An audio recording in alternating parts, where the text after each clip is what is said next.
Hello everybody and welcome to the United Stand. Hope you're all doing very well. Ole Gunnar Solskjaer is targeting a 15 million midfield transfer bargain. When have we bought somebody for 15 million and it's worked out well? Dan James. We're talking about that. We'll also be talking about the 4 players that you, United fans, have voted to sell in January. I don't think we'll sell 4. I don't think we'll even sell 2, but it's interesting.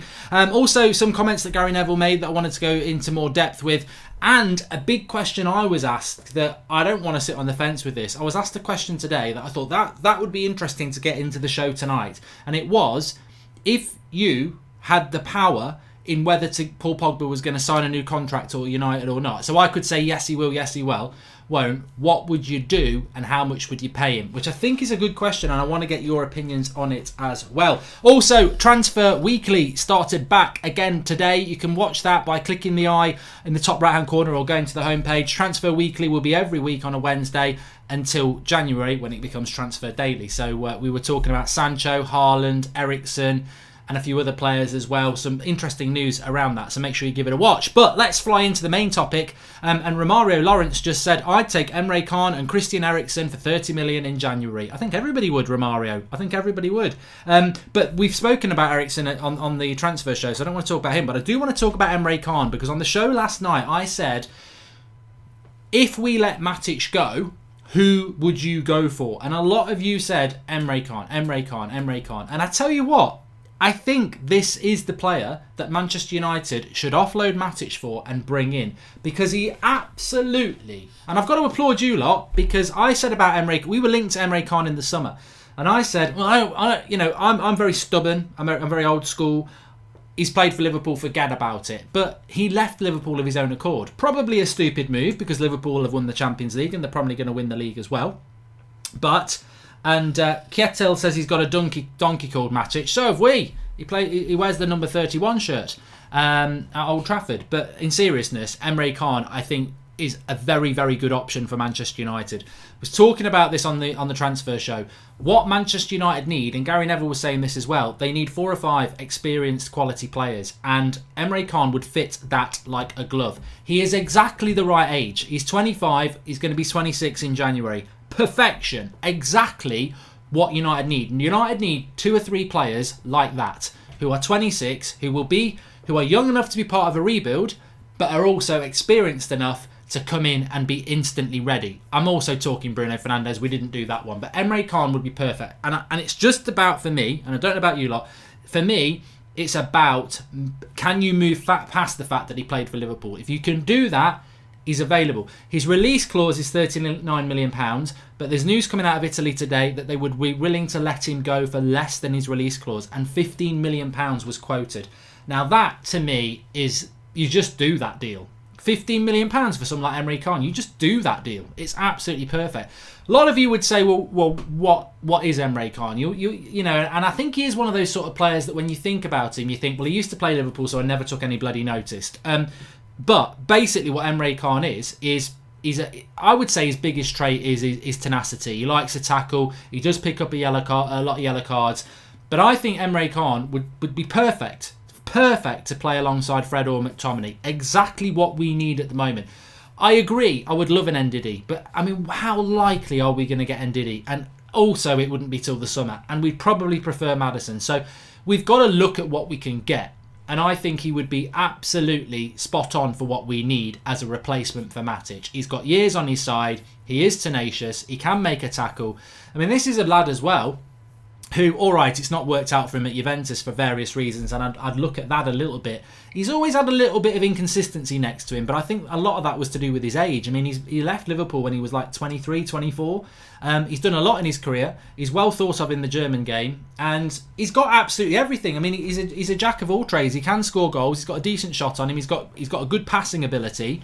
I think, you know, I don't want to say beggars can't be choosers, because that sounds like we'll just take anybody, but I do think in the current market, Manchester United are a very attractive option for him. You know, Liverpool aren't going to want him back. Arsenal won't want a player like that. Every other club in the Premier League, top 6, has got a depth of midfielders. Like City have got loads, Liverpool have got loads, Chelsea have got loads, Arsenal have got loads, Spurs have got loads. We haven't. So this, to me, is exactly the right deal for Manchester United to do. Welcome to Ian Carlton, the latest member of the United Stand Members Club, and George Ramos. Mike, how many players are you expecting United to sign in January? And also any news on Rabiot and Eric Bailly? Rabiot, I wouldn't go near, realistically. I cannot understand for the life of me why Rabiot has not settled into Juventus and is already looking to move. He does come with this air of trouble, and I would take Khan over Rabiot, to be honest with you. I just don't get why that lad is not able to get his career up and running. Fell out with PSG. Looks like he's falling out with Juventus. And let's be honest with Rabiot, he did snub us in the summer. And also, Juventus signed him for free. They would want decent money for him. So for me, that would be a no. Liverpool never rated him and he got worse, says Matt. It's funny that, isn't it? Because Liverpool didn't want him to go. He wanted to go. He was out of contract. Is Emre Can not injury prone, says Dazo W?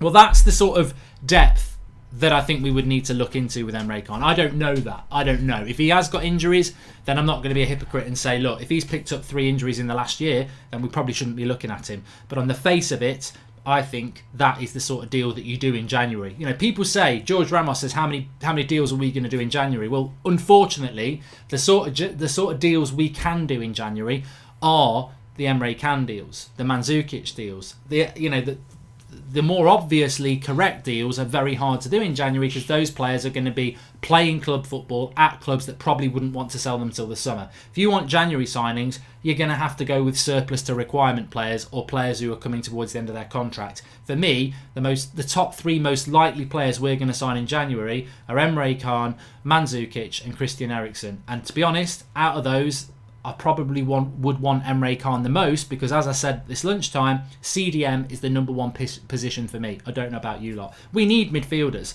I mean, if you imagine if we had Emre Can in the midfield now, you'd be able to rest Fred. You'd be able to rest McTominay. We'd have a little bit of changeability in those two. And remember, this is the problem. We do play 2 CDMs. I think if Ollie had the balls to go back to the 4-3-3 he played when he first came in and played 1 centre defensive midfielder and 2 box-to-box, it's less of a problem if Pogba's injured because you've always got to play Fred and McTominay in that situation. If we just had one, you wouldn't. You get away with it because I think we've got more midfielders with an attacking intent than we have centre defensive midfield intent. So, but Emre can play that position. So look, let's see what happens with that. I mean, to be honest with you, the links to Manchester United are somewhat tenuous. I mean, he has been mentioned a lot, but it is something that is, it's definitely the sort of deal that we can do in January. And I think for that sort of price, it's something that I really hope United are looking at. And, he has played in the Premier League as well. He's Premier League proven. So, and I think that's a big thing. So let's just see what happens with it. The thing is, and Michael Aspin says no because he played for Liverpool. That, I don't think there's anything wrong with that. I said that in the summer. I said, no, I don't want Emre Can because he played for Liverpool. You can go and find the video. But where we was as a football club, or where we were as a football club in the summer, to where we are now, we were in. I thought we were in a strong position in the summer. We weren't, and things have got worse. I think we need to rebuild.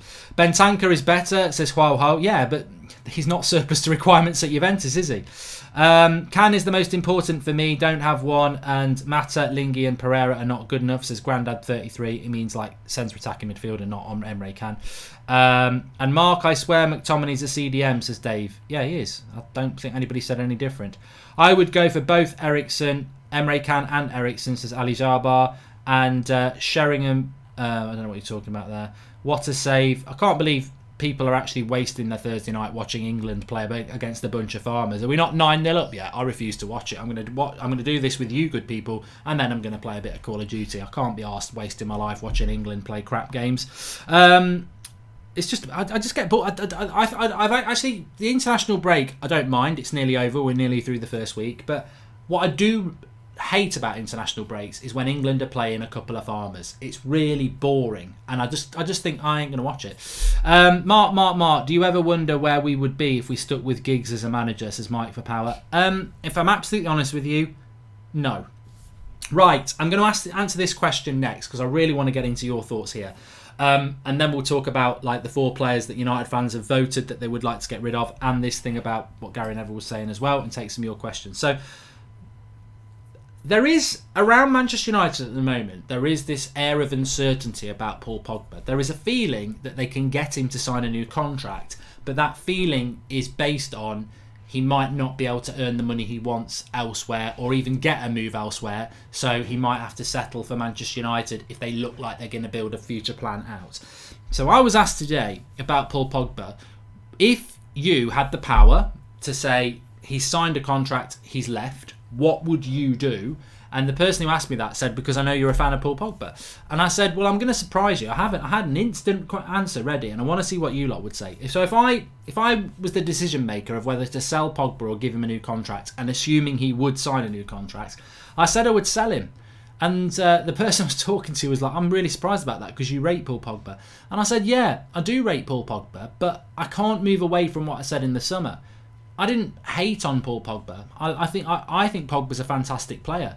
But it's not working at Manchester United. And when in the summer, when he wanted to go, I was like, yeah, let him go. Because when I look at Paul Pogba, right, I think it's very unfair, the criticism he gets from some United fans. But I do agree, he's been massively consistent. You can count on one hand, the amount of times Paul Pogba has grabbed hold of a game and been fundamental to us winning that game. And I mean 90 minutes. Because the one that always stands out to me is the Etihad game when they were going to win the title and they were 2-0 at half time, and then second half we won 3-2. And he was world class in that second half. But he wasn't world class in the first half. But I'll give him that whole performance because it was great. But it was only half a game that he played well. And we won 3-2. The next week we played West Brom, he was awful, we lost. And this is the thing with Pogba for me. He is a fantastic player. And I think he's a fantastic player when he's surrounded by fantastic players as well. And that's not a cop-out because, he's got to be good to play for those teams.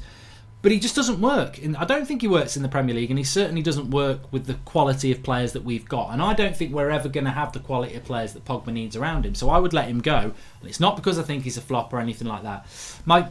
And the reason I wouldn't give him a new contract is because of that, the first reason. It's that inconsistency and that lack of confidence that I think he'll ever be the player we need him to be. And when I think about Kevin De Bruyne, David Silva, people like at Liverpool, like a Sadio Mane, or even a Fabinho now, or a Van Dijk, or if you wander off to another club, around the top clubs, they have those players like De Bruyne, like Silva, like Fabinho, like Mane, who week in, week out are dominating games and putting in 8 or 9 out of 10 performance, and consistently being the main factor in those results for those clubs. That's what Pogba should do for United, and he doesn't do that. He's not, and that's not, like I say, it's not a criticism. I think he's a really, really good player. But what we pay him and what we brought him for, he should be doing what Fabinho does for Liverpool every week. What Silva and De Bruyne do for Man City every week. And I know that's a lot to do with having the right manager and the right players around them, but that's not an excuse for Pogba's inconsistency. So for me, I would shake him on the hand. I would say, I really like you. I think you're a brilliant footballer, but for me, I think we both need to go off in a different direction. And I think that's what Pogba wants to do anyway. The danger with giving him a new contract as well is that I don't think there's anybody in Manchester United who's actually thought that through like we've just discussed there. Actually look at the last 3 years. Whilst he's been good in some games, he's been inconsistent in the other. How do we ever solve that inconsistency without spending money we don't want to spend?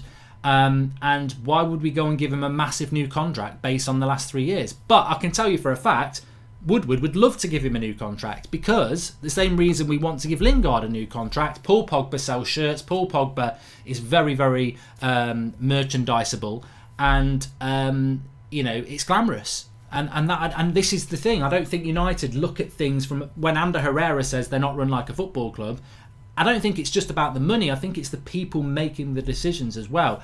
And I think the longer I've had to think about what Ander Herrera said about that club's not run like a football club, and they said, oh, what do you mean business? And he went, well, I'm not saying that. You're putting words into my mouth.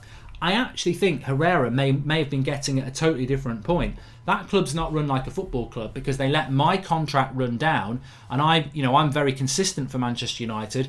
I run through brick walls for Manchester United. I've been a good player for Manchester United, and they let my contract run down. But other players who are marketable, they're on it. They want to get them on a new contract, and I think that is more what Herrera was on about. Is that the people who run the club don't know what they're doing from a football point of view. So, look. One, I like Pogba. I think as a midfielder, there's so few midfielders that can get the ball and run at people, and he doesn't do that enough for us. But if it was like, I'll sign a 300,000 contract if you put it in front of me now, I'd say, no, sorry, Paul, I'm going to sell you to Real Madrid, because you haven't, over the last 3 years, been this match-winning game controller that we thought we were getting. And I need that. I don't need the glamour and the inconsistency. So, yeah, harsh but fair, but I think that's what United need to be ruthless. But I'll tell you what, if United had the opportunity to sign Paul Pogba, they would do it. I love how we don't need to be a Man United fan to watch this channel. You have a really fair and neutral view, which I enjoy, says Marcus Fervine. Well, I don't know about that. I am United through and through. Pogba is the biggest victim of stereotyping. He's expected to play a Vieira, Yaya Toure type CDM role because of his physique. He would flourish as a CAM, says Jowin Daniel. Yeah, and I'm a massive fan of Pogba, and to be honest with you, I'm really looking forward to him coming back, because I tell you what, if we play him in that that Pereira position, and we start to see him with freedom, and we start to see a consistent Pogba, there's the contract, bloody sign it. So it's not, nothing is, until a player retires or has left, nothing is over. That's my stance now, looking at it from a 3-year point of view, that he's been here and his inconsistency. And the fact that I think the club want to sign him more for his merchandising appeal than his actual ability. But it doesn't mean that when he comes back, if we play him in a freer role and he starts to be consistent, I wouldn't go bloody sign him up. Things can change. Tommy B says, sell Pogba and try our luck with Miguez. Different types of player, I know. I don't see Pogba taking us forward at this point, and I think a top CDM is harder to come by these days personally. Ridman in Patak says, Harden looks like a stretched out Mark Goldbridge. Jokes aside, if Scott and Garner are there in the position, are you in for Matuidi, Rakitic, etc.? I think Matuidi and Rakitic, Riddermoy, are just too old. I think they're too old. They're both over 30, and I have this sort of rule, and it's only my rule, is that if you are a player that's never played in the Premier League, you should not be bringing that sort of player into the Premier League if they're over 30. I think it's an accident waiting to happen.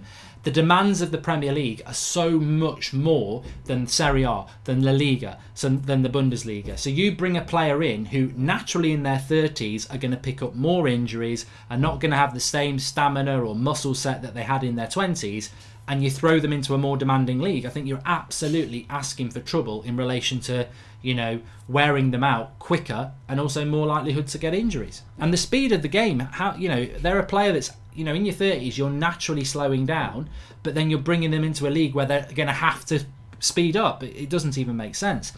Anup Alyapan says, I agree we can now move on from Pogba, but we need to be wise to reinvest in a striker and a number 10, not a Mandzukic and a Rakitic. Would love a Haaland and a Maddison. Question is, we won't do that considering recent transfers. I think it's going to be very interesting at Manchester United what happens over the next few weeks and months, isn't it? It will be interested in. We should sign Jab Dabada from Flintstone FC, says Zhensk 1102, and Harry Kane has got a hat-trick already and it's 5-0 to England. What a bloody surprise. I bet you're glad you watched that one. I just absolutely amazes me. I mean, Harry Kane is gonna break Wayne Rooney's record, isn't he? And Harry Kane's a very good striker, but it amazes me how anybody can watch England being 5, 6, 7-0 up at half time in an international game and start going, ooh, look at Harry Kane. Ooh, look at Rashford and Sancho. They're world class. They're playing the Dog and Duck FC. It's just an irrelevance to it. I cannot stand international breaks when England are playing crap teams like that. I just think it's totally a waste of time. Everything should revolve around if the player themselves actually wants to be here and help his club get back to where we should be. It's simple, says Robert Bagat. And I think it is, Robert, but I also think football's, if you got James Maddison in a room now and said, James Maddison, 150 grand a week, I can take you away from Leicester right now to Manchester United. Look, I don't even know James Maddison, but I think part of him would be like, yeah, I'll go. But obviously, he's not going to go because he's a Leicester player. So I don't think loyalty actually really exists with many players now. And maybe it didn't even 20 years ago. But there's so much money in football now, and I think players look out for themselves. So players wanting to be here can change. Like, if United went and won their next 7 games 4-0, including Man City, and they look like they're going to be one of the best teams in Europe, Paul Pogba attitude might change and go, give me 300 grand a week, I'll stay. Personally, wanting Pogba to stay is irrelevant. The club is meant to be acquiring talent to stop his head turning, says Seymour Turner Jr. And I think that is one of the things I've always agreed with, that Paul Pogba, with quality around him, would have been a far more interesting project than the one we put in front of him. We signed him 3 years ago. We should have surrounded him with talent. You know, we should have got Griezmann in. We should have got Perisic in. We should have got Bruno Fernandes in this summer. We should have gone and got Fabinho in. And those players, the sad thing about that is we were very close to getting Griezmann. We were very close to getting Perisic. We weren't close to getting Fabinho, but he was available. And Bruno Fernandes was available. Imagine if we'd added those 4 players. And, you know, it's not like I'm saying let's get Mbappe, let's get Neymar. They were never coming to United. But Perisic, we were about £5 million away from doing it, and Mourinho was desperate for him. Griezmann was about to sign for us, and that bloody Atletico Madrid transfer ban happened.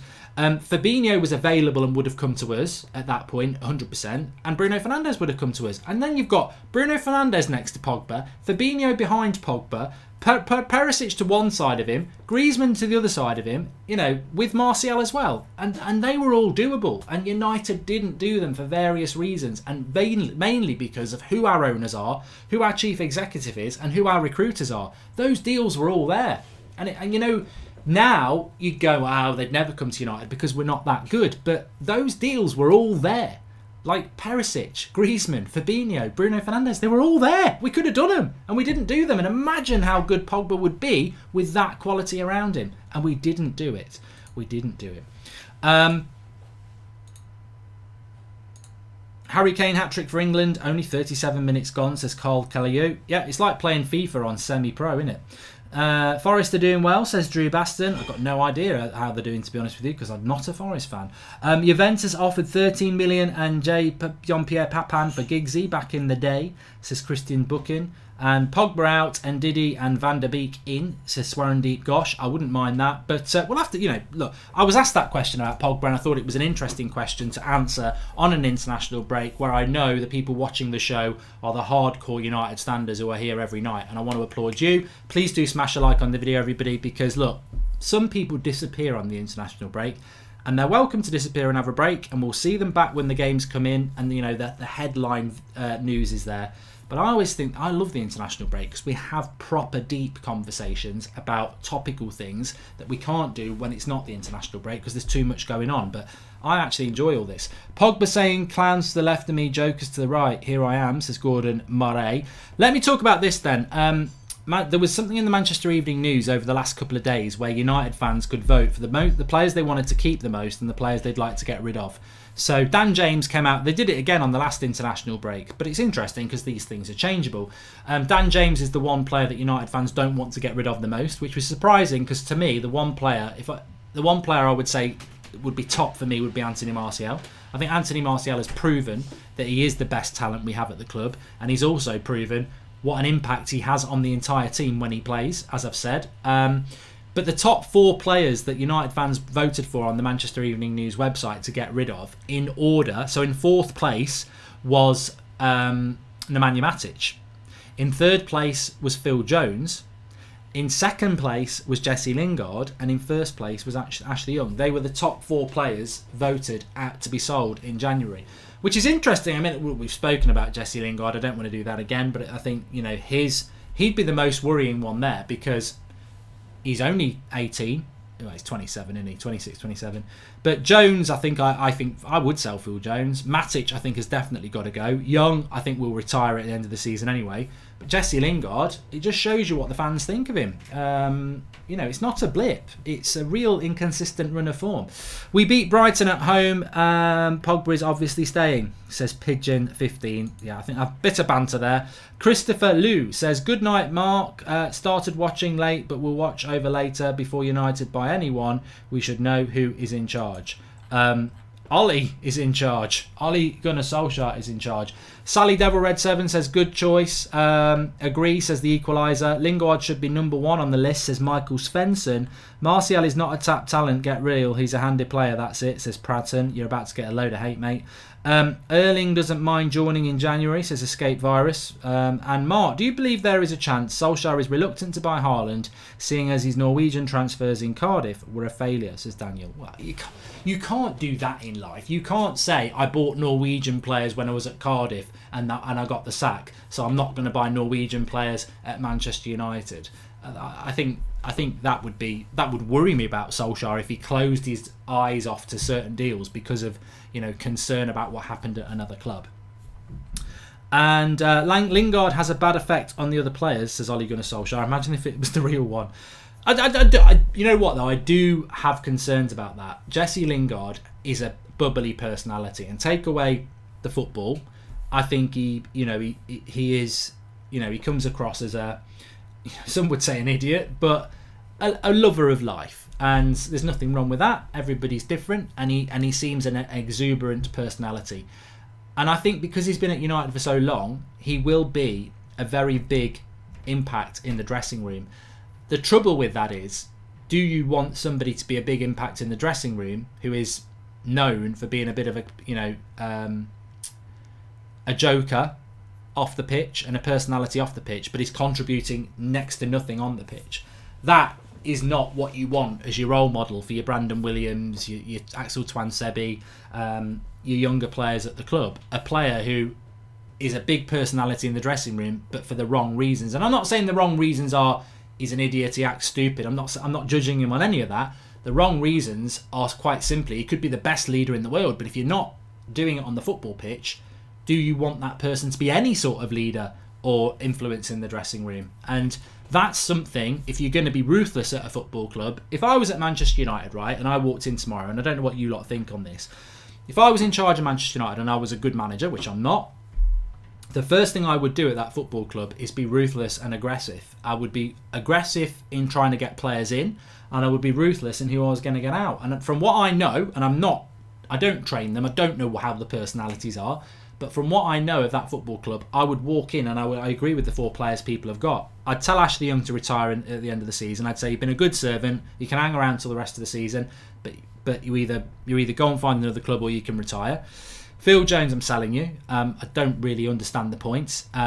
Bye. Matic, you're gone. I never would have bought you in the first place. You don't suit this football club. Italy would be brilliant for you because it's playing on slow play, and you'd be good at that.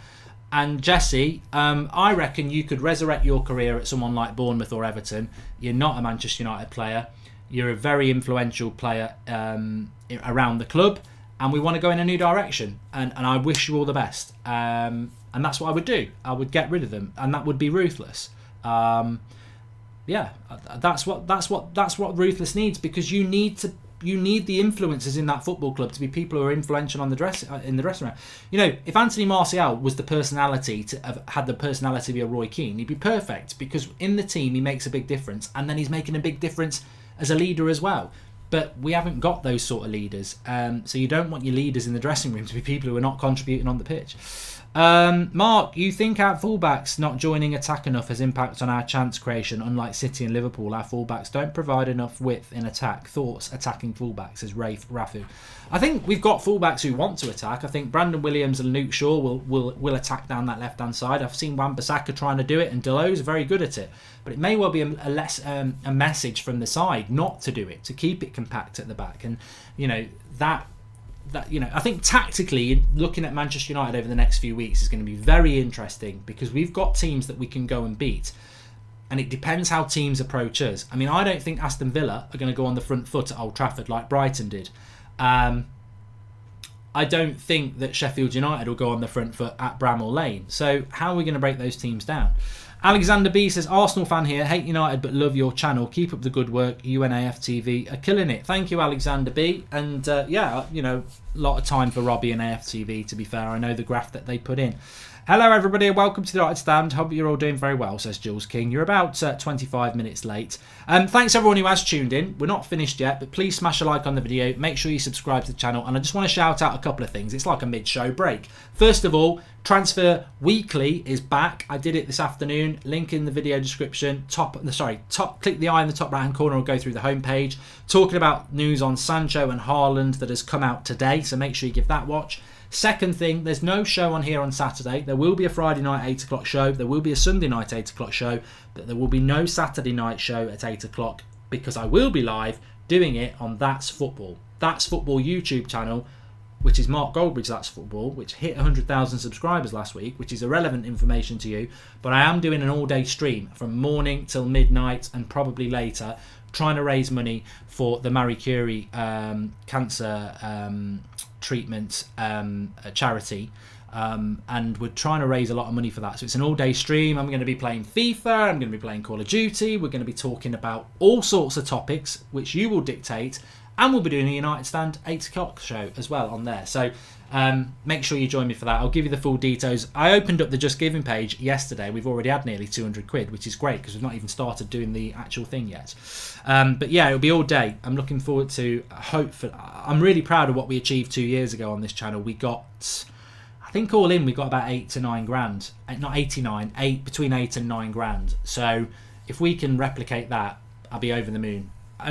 Because that's the only thing I'm really interested in as a legacy from what we do as a channel, is that if we can say in 5 to 10 years we've raised over 100 grand for cancer prevention and treatment and care, then that would be amazing, because cancer does impact on us all. What else did I want to talk to you about? I've gone all quiet now. Let's have a look at the live comments. I think Lingard can come good again. At the very least, he's a good squad player when playing better, says Red92. I said that last night though, didn't I, about Lingard? I never said to sell him. I always thought he's just not a first teamer. Get him on the bench as an impact player. But he's not even doing that well at the moment. It's hard to tell. It's so hard to tell what's going to happen for him. And Storm Rosler agrees. He says, I think we keep Lingard for the last 20 minutes of games. I'd like that to work out for Lingard, but he's a very expensive player to keep for the last 20 minutes of games. I think we want to give him a new contract as well, and I think that's, again, I spoke about it last night, you're basically giving somebody a contract because they're a model for Manchester United kids. I don't think we should have sold Pogba. Board would replace him, and they have no evidence to think otherwise, says Logan Johnston. We need Maddison and Sancho, says Emmanuel. Will cost us an arm and a leg, and maybe more, Maddison, says Tony. And how much did the betting site pay United Stand for this lot of garbage then, says Robert Bostock. Can you see a link in the video description for a betting site? I think you're mixing up all sorts of stuff there. And what slightly disappoints me there, Robert, apart from the fact that you're just obviously a troll, is that I've just literally finished talking about a Just Giving page where we're going to raise money for cancer, and you get a prat like you in the live comments. Totally off topic. Where is the link in the video description for a betting site? And I was just talking about raising money for cancer. So, you know what? Grow up. Mark, would you rather wait for the summer to sign a winger and a striker and sign a midfielder in January, or sign a winger and striker in January and wait until the summer for midfielders? Tommy B. I think if in January we came out of January with Emre Can, I'd be happy to wait till the summer to get Haaland, Sancho and Maddison. I'd be happy to wait, because I totally agree that you are not going to get Jadon Sancho, James Maddison and probably Erling Haaland or Timo Werner or a player like that you're not going to get in January. What scares me about January is we will go and sign Mandzukic and mess up going to get another striker in the summer. I mean, if you buy Mandzukic in January, he ain't going to stay for 4 months. We're going to be paying him big money, we'll have to pay a transfer fee, and that's going to be our striking options. He's a short-term fix that will have to be a long-term plan, and there's loads of reasons that's wrong. Our next striker signing should be Erling Haaland or Timo Werner. That's what we should be looking at. Mandzukic, no. But Emre Can in January, I quite like that, because it's so cheap it doesn't matter if it fails. He is young, because he'll only be 26, and he instantly comes in and makes our midfield better. So he might be short term because he might not work, but it ticks a lot of the boxes. And that's what I was going to go back to as well. Gary Neville had said this on his podcast, which was talking about this afternoon, that United need 3 or 4 quality, experienced players. And the quality, Emre Can is a quality player. He's got loads of caps for Germany. He's played in the Premier League. Is he experienced? Yes, he is. I don't want Rakitic. His quality is experienced, but he's declining. I don't want Mandzukic. He's quality, experienced, but he's nearly drawing a pension. I want quality, experienced players around their mid-20s that can be at United for the next 5 to 6 years, not the next 5 to 6 months. Tommy B. Mark, I've done that one. And Loz says, if you make Saturday an all-day call-in, I'll donate 250 to the cause. Lost mum to cancer last year, and it's a great cause. Good on you. We will be doing call-in on Saturday, Loz. That is part of it, because it's a long day, of course. It's not a normal 3-hour stream. I'm going to get exhausted. So we will be doing call-ins as well.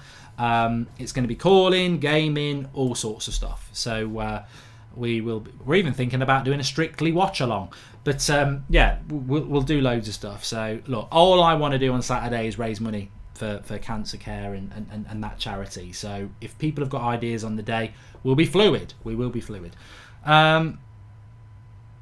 Tony Martial, do you think Jesse Lingard watches the United stand since he's quite big on social media? Well, it always sounds arrogant when people say, I'm followed by this player sends me a DM, I know this player, I'll call him by his first name, I know for a fact that they watch the Full-Time Devils, or they watch United People's TV, or they watch AFTV, or whatever. All these channels out there. I know for a fact that people watch the United stand, but they won't admit it, which for me is even better. It's even better because if you want a channel that's real and is not scared to say what it thinks, then this is the place because of you. And if you were a footballer, right, are you going to read or watch something that's purposely living up your arse because it's just, licking it? Or, to be vulgar, or are you going to watch something that's giving a real opinion? You might watch something that's giving a real opinion and get annoyed by it because it's slating you, but when that thing gives you praise, that praise will be far more than the ones who lick your arse all year. So, yes, they do watch it, but they don't admit it. And I know for a fact that some of them do watch it, and I know for a fact that some of them don't like it. And that's been going on for a few years. I got told that Rooney hated it, but the United stand was only around when Rooney was crap for United, so I'm sure he did hate it. But if players were watching this tonight, what have we said that's wrong? It's just a fact. There's a lot of things going wrong at United at the moment. If we were Manchester United doing what Liverpool are doing, playing consistently well with a well-run club and good coaching, and we were sat here going, Jesse Lingard's one of the best players England have got, he'd be watching it there, loving it. So you're in the entertainment business. If you're underperforming, you've got to expect to get the stick. And the response is not to be moody about it. The response is to go and respond and be good. And look, I put a tweet out last night saying that there was a stat which we spoke about on the show last night comparing Ronaldo to Rashford, and it basically said Rashford's got more goals than Ronaldo had at 22. And I put a tweet out saying, this for me is why stats are a load of bollocks. And I like Rashford. People on this channel know I like Rashford. I admit Rashford's been awful this year. Recently he's looking good again, but I do believe Rashford's a talent and he's got potential. He will never be Ronaldo. Ronaldo is one of the 5 best players we've ever had in the world. Ever. And Rashford won't even be one of England's top 5 players ever. So, Ronaldo and Messi are GOATs. They are the greatest of all time, arguably. Dybala's a fantastic Argentinian, but comparing him to Messi is like comparing a go-kart to a Formula 1 car. Comparing Rashford to Ronaldo is like comparing a trolley to a Formula 1 car. And that's no disrespect to Rashford, just Ronaldo's on a different level. So I put that tweet out, and Rashford's brother, who runs like a sports management thing, quote retweeted it in a sort of sarcastic, jokey way. So he'd obviously seen the tweet. So, which I don't mind because it's all about opinion. But yeah, a long answer, but they do watch. And they do watch because I know when I'm on social media, I look at things where people are being brutal. Because I think, is there anything in that? Is there something I'm not doing right? People who live up your arse, it's great. and I love that support. But you know, proper critique is good, not troll critique. I mean, I don't think someone's calling me a nonce on Twitter, living in a basement, and think yeah they're right. But you know what I mean. Like real opinion is what you want, surely. Say 1989, says Chimpu Chimp. Rashford is playing well for England but struggling for United. I think Rashford's been good the last few games for Manchester United. I do. Brandon B, I agree with you, Mark, in your thought process for Jesse, but I think he is a main part of the glue of this squad. If he was sold or dismissed in January from the club, how much would that impact the current players and staff? And that's a very good point as well. He's a very popular player within the squad, whether people like it or not. He's well liked. He's a big part of the club. There's no way Ollie's going to sell Lingard. There's no way United are going to sell Lingard. And there's no way that the players would want him to be sold. And to be honest with you, this ruthlessness can be a problem, because if you look at someone like Jose Mourinho, he probably looked at Lingard and thought, I want to sell him. Who's to say that Mourinho didn't want to sell Lingard? And the club were like, no, you can't. Having said that, Lingard did have that messy Lingard period under Jose Mourinho, didn't he? Mark, do you know some of the big footy is on Amazon in December, says Big Man Steve. Yes, Boxing Day and the Spurs game, both on Amazon Prime, which is going to be very interesting because I've got Amazon Prime. But it's going to be very interesting to see how good the stream works out for that, to be honest with you. Anyway, thanks everyone for watching. I've really enjoyed the show tonight. She was only 17 years old, says Dylan Hanafi. I wish I could do a good Michael Caine, but I can't do a good Michael Caine because I'm not very good at it. Okay? Anyway, rubbish that was. Thanks everyone for watching. Smash a like on the video. Make sure you check out Transfer Weekly. You can check it on the homepage or go through the eye in the top right hand corner. 8 o'clock every night. Of course, I'll be back tomorrow. I really, really am enjoying the transfer. Not the transfer. I did enjoy the transfer show. I'm enjoying the chats we're having on the international break because it's far easier to just go into areas that we don't get a chance to do when games are coming thick and fast because we're just scrutinising results, etc., which is fine. But I'm enjoying these shows. So thanks everyone for watching. Smash a like. I'll speak to you all soon.